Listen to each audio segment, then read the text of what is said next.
Hello and welcome to Deep State Radio. I am David Rothkopf and I am joined today by, and this comes as a big shock to all of you regular listeners, Rosa Brooks of Georgetown University Law Center. How are you doing, Rosa? Howdy, David. Good. And Ed Luce of the Financial Times. How are you doing, Ed? Splendidly, thank you. This is, in the middle of our week where we do like 15 podcasts a week, this is kind of the sound dependable center where we go back to the voices we know and we say, what does all this mean?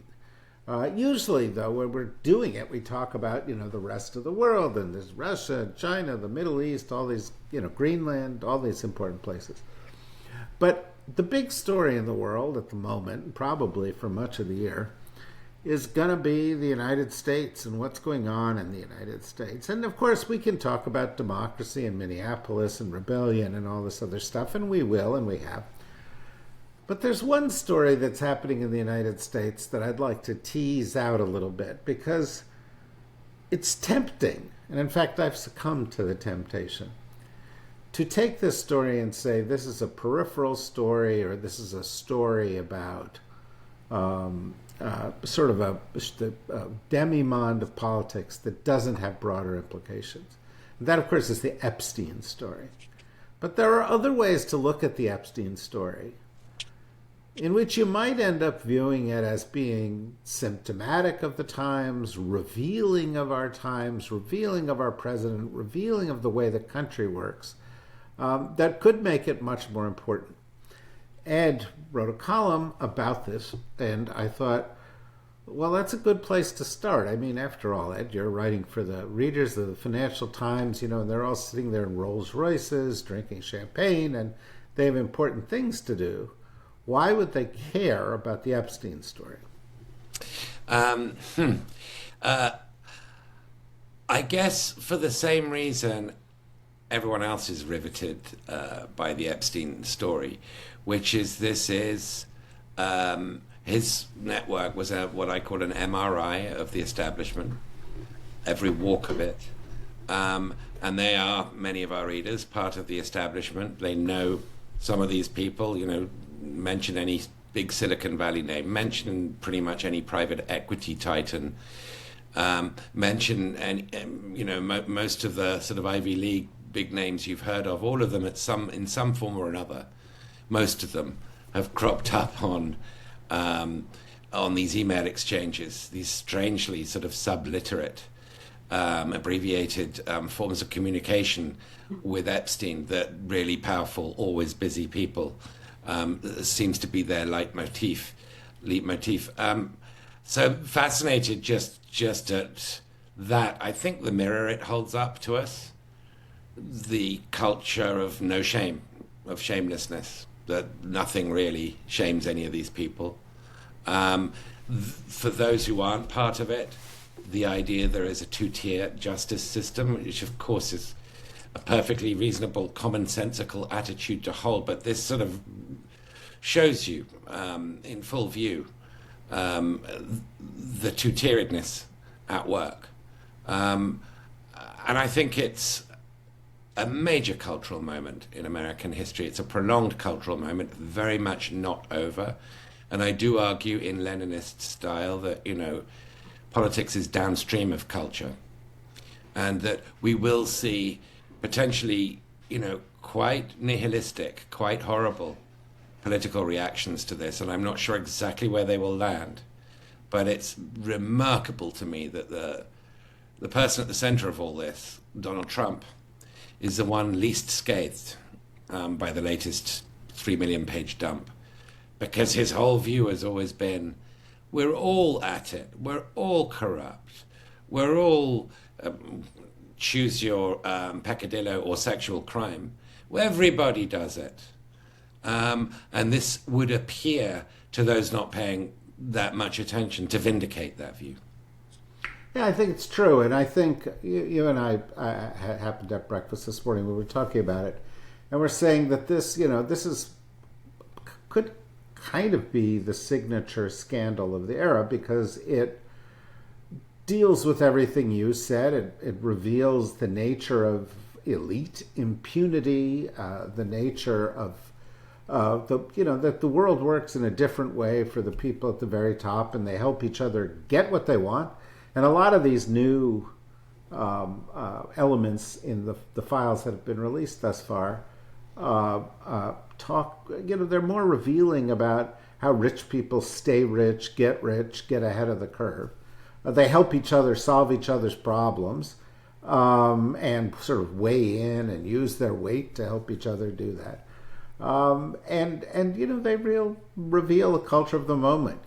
Call it the Trumpstein moment. It's Trump is part of it, Epstein is part of it, the people who are mentioned in the files are part of it, and we all have this sense that there's even worse, darker parts that are part of it too.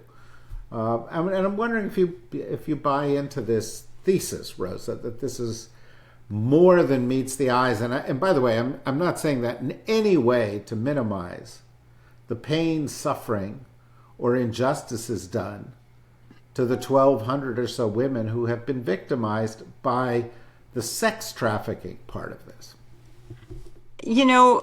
I think it's both more and less than meets the eye at the same time. I want to slightly push back on one thing you said, Ed. This is not everyone you've ever heard of, in elite institutions and so on. It is in fact a very tiny fraction, and I, as someone who teaches as an elite institution, more or less shrinking rapidly, but still clinging to elite status with our nails here. Virtually nobody knows these people or is involved in anything like this and is totally horrified by this. I mean, I think that this is the top 1% of the top 1% of the top 1%. And so on the one hand, I don't think this is quite as far reaching, deep penetrating, et cetera, as sometimes it's being made to sound. I mean, in however many gazillion pages of files, you could generate that many pages of files on a single person if you really try. That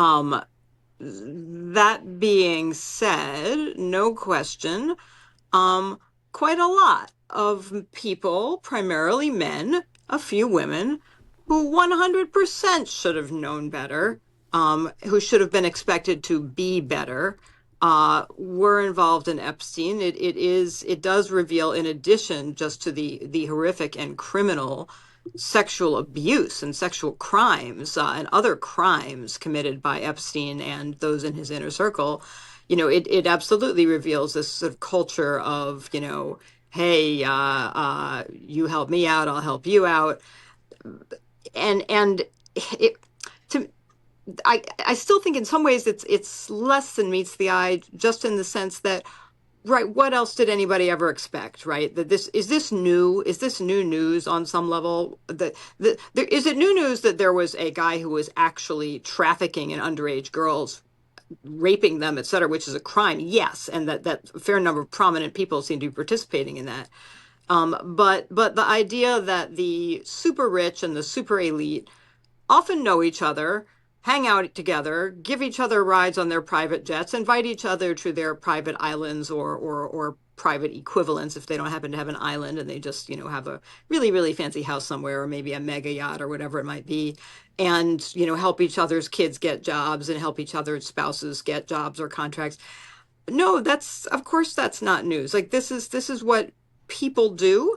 And when the top 1% of the top 1% of the top 1% do it, they do it at scale, as you would expect. Sort of the corruption is proportionate to the degree to which they are rich in the first place, or to put it a little bit differently, as my grandfather used to say, always keep your hand on your wallet when you're around the rich. How do you think they got that way?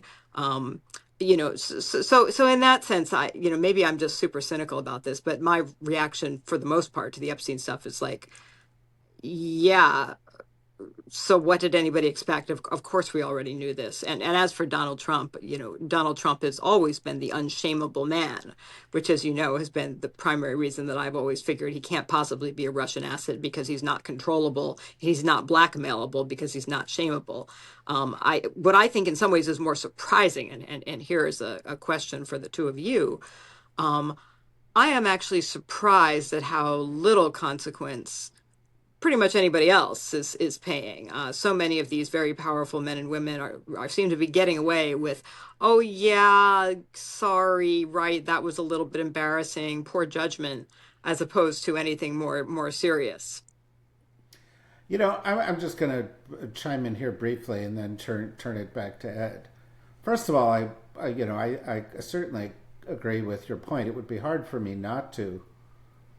Having written a book in 2012 called Superclass, which was actually about, to use a term both of you have used, the 1% of the 1% of the 1%, which literally it was, because that would get you to 1 in a million, and that was my metric was, which is the 6,000 people at the time out of 6 billion people.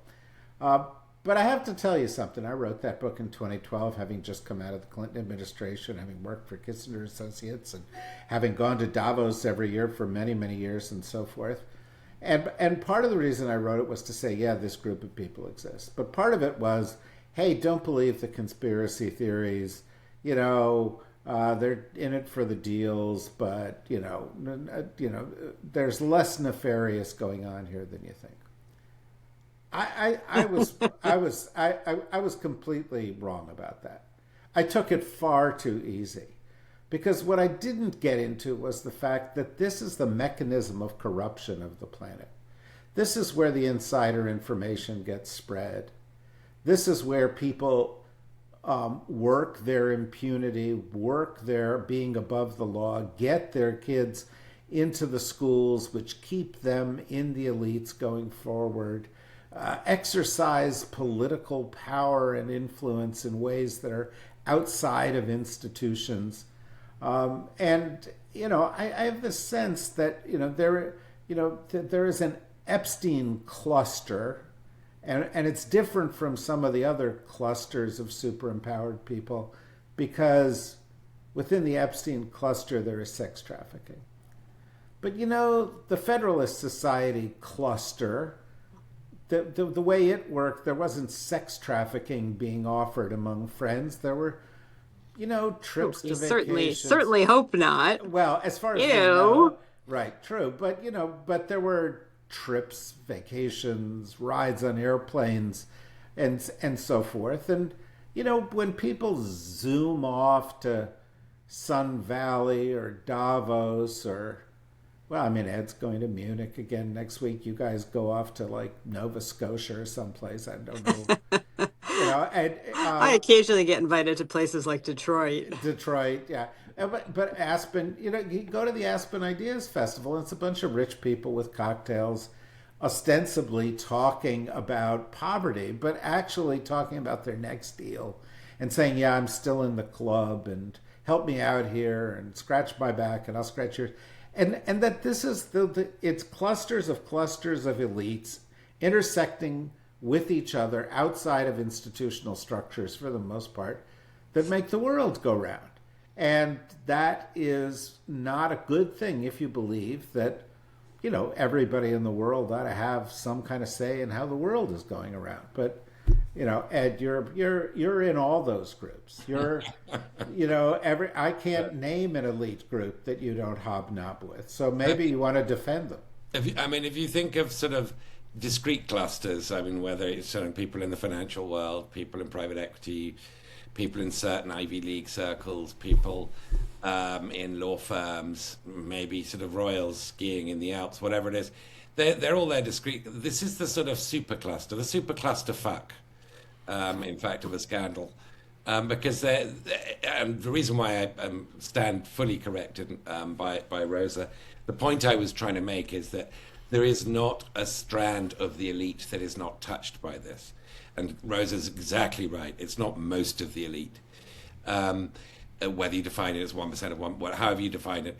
But it is every corner of the establishment that is in this. He's a sort of air traffic control guy, because there isn't, from a movie director to sort of scientists setting up new research centers, they're all interconnected. Every sphere is interconnected. Well, it's an interesting point, but I just to interject, because as I was looking at the list, there aren't that many journalists, I don't want to know how you categorize Michael And Wall. I was very proud of Tina Brown for saying, "What the fuck is this? A pedophile's ball?" And that was her response to the dinner invitation. So, Yeah, well, that no, and journalists come out, and the other thing that I would point out, because somebody ought to point it out, is there are no people of color. that is very true. That is a very good point. That might be a measure of just how unchanged the elite is since 14th century Florence. But it's a good point. Now, in terms of there being no consequences, it's quite conceivable that Keir Starmer's prime ministership will come to an end because of this. I think there are more consequences in other countries so far than in the United States, which, obviously is the sort of epicenter of this. But the blast radius is really hitting places like Norway and Britain. And Peter Mandelson, who was Britain's ambassador here, was resigned when the latest, but two Epstein revelations were coming out last fall. He's sort of architect of New Labour, basically him and Tony Blair, whose name appears on these in these files too. And the fact that Keir Starmer, knowing he'd had such extensive dealings with Epstein, appointed him to be ambassador to Washington, might well have, at one level, have been very wise. They go, well, you're like a grimy, transactional, sleazy type. You're perfect for Trump's Washington as Britain's ambassador. And in fact, he did really well with Trump. Trump liked him. It was the kind of guy he liked having around. So, but of course, in another sense, Starmer believed Mandelson's assurances that there were no more shoes to drop about Epstein. And if you believe Mandelson or anybody of that ilk on anything, then you get what's coming. And it's quite conceivable Starmer will actually be brought down by this. Well, yeah, and the fact that he's terrible at his job, it's not helping him at all. That he's just not very good at what he's doing. But it is interesting, but that this does seem to have attracted the attention and the involvement. How we don't know of the Russians, perhaps of the Israelis. This does seem to be the way other clusters in the world believe the world works and are taking advantage of it. And I presume, Rosa, that it's like we've talked, many months ago, we talked about, well, if Mar-a-Lago is like where the president's hanging out and rattling on about all sorts of secret things, you got to assume that there's spies crawling all over Mar-a-Lago. And groups like this do give foreign intelligence services leverage and insight and so Sure, forth. especially when they're committing crimes. I mean, yes. I don't, as you know, I have sort of a low opinion of the human species. So again, I think there's a This level is on news. which This is news to us. We've been there's a level on which, what is surprising here? This is what people do. We're extremely tribal. We do each other favors. Um, Sometimes that's relatively, innocent, right? That sometimes that's completely innocent. That this is sort of how humans groups function. That they no matter what we try to do, they tend to function based on face-to-face ties. And I know somebody who knows somebody, and hey, you ought to talk to my uncle, or hey, let me introduce you to my friend so and so, who can introduce you to their friend so and so, and that will help you get a job. And people do that. This is not about elites, right? That's about people. I think the problem with that, as we all know, is that it can perpetuate pre-existing hierarchies, different forms of group polarization, whether they're along economic lines, or whether they're along gender lines, or whether they're along racial lines, or you name it, that people tend to be in groups of other people who are like them. And so you get, everything from the old boys network to, old wives network to, and sometimes these things work in ways that we think are socially beneficial. Often they don't. We work pretty hard. We have historically worked pretty hard in the US to try to ensure that those social ties are not the only ways for people to get ahead, or not the only ways to get a job in industry X or whatever, or get into a good college. But we're always sort of fighting our way upstream. And I think the difference between Trump's America and, any version of America from the last 60, 70 years is that he's not even interested in trying, right? He doesn't care. I mean, it's the equivalent of, remember Stephen Miller a few weeks ago, and I don't remember the exact quote, apropos of Venezuelan international law, just sort of said, this is the way it is, essentially. The strong take from the weak. That's the iron law of humanity. And I think most of us would say, well, yeah, there's been a lot of that throughout human history, and the human project is a perpetual effort to not be that way, to not be defined by brute force, whereas they're perfectly happy to be defined by brute force. And similarly, that kind of, you scratch my back, I'll scratch yours. It's more important to me that you're in my little club, whatever my little club is, than anything else. It's been with us from time immemorial, but most of us are dedicated to trying to work really hard to say, okay, that may be a natural default, but that's exactly the reasons that we need to carve out other means for people to be successful, other means for them to get into college, other means for them to get their job at a law firm, because we don't want to be, just perpetuating these self-congratulatory little cozy groups of elites that lock everybody else out. And the Trumpies and that inner circle, the sort of Epstein inner circle, leaving aside the criminal activity, which is hard to leave aside, obviously, but even leaving aside the criminal activity, that's what's sort of nauseating about it, is that they're completely unembarrassed about, the kinds of log rolling and horse trading they're all doing all the time. Yeah, no doubt about it, Ned. I think that brings us to sort of this other point, which is, at this moment in our history, we are starting to see some people bridle at the idea that 40 or 45 years of our policies have made inequality worse. That not only is inequality worse, but the super rich are super empowered by new kinds of laws, like Citizens United, that the billionaire contributions to political campaigns have gone up 14,000% in the past 15 years. That there are things like dark money and PACs that didn't exist back in the last Gilded Age, and that we live in an era that is, in the eyes of many, one of oligarchy, one of billionaires who are super empowered, and that Epstein sort of gives us a glimpse into, oh, well, this is what Bill Gates was doing, or this is what Peter Thiel was doing, or this is what Donald Trump was doing, or this is what the wannabes who wanted to be in their world were doing. And in that respect, to me, it does seem important, because it's kind of a drama, soap opera, crime story, that, Shakespeare around, he'd be writing it about, because it's the story of our kings and royals, and in this moment, which, tells the morality tale of our time. Maybe I'm overblowing it, but my sense is this story would have died a lot sooner if it weren't for these factors. And I just, what's your thought?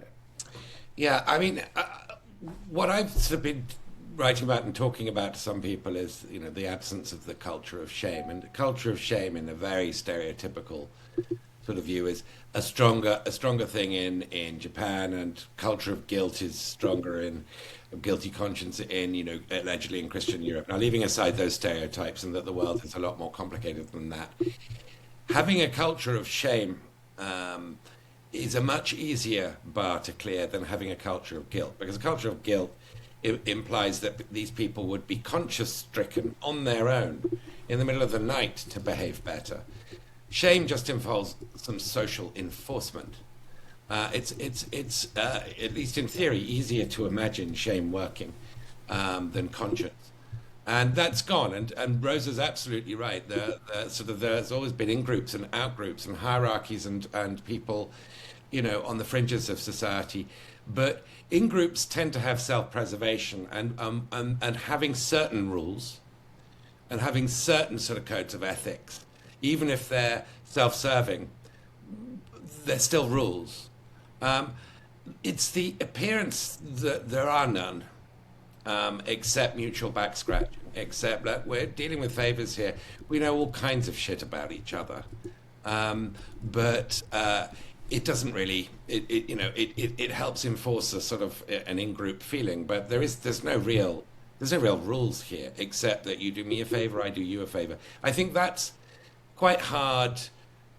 It's quite hard for people to repress their sort of outrage about it, and I do think this is a deeper scandal than simply um, than simply a 3 day news cycle. I Well, think and if it's not, I guess one of the points that I hope we're making here is if it's not, it should be, or we could use it in useful ways. But let me go to you, Rosa, with the last question. I mean, weren't you named after Rosa Luxemburg or something like that? I mean, weren't you Yeah, in? David, eat the rich. Well, that's what I'm trying to get. And I mean, I think I'm pretty sure you're the only member of this group was a member of the Young Pioneers organization, or something something like that. But there is a component of that here, right? This culture of elite impunity, which goes, it connects right to the issues of law and order and justice and how the Constitution is supposed to work that you deal with all day long. Represents a breakdown in our social contract to me. But as I said, you are in a better position to critique it than I am. Yeah,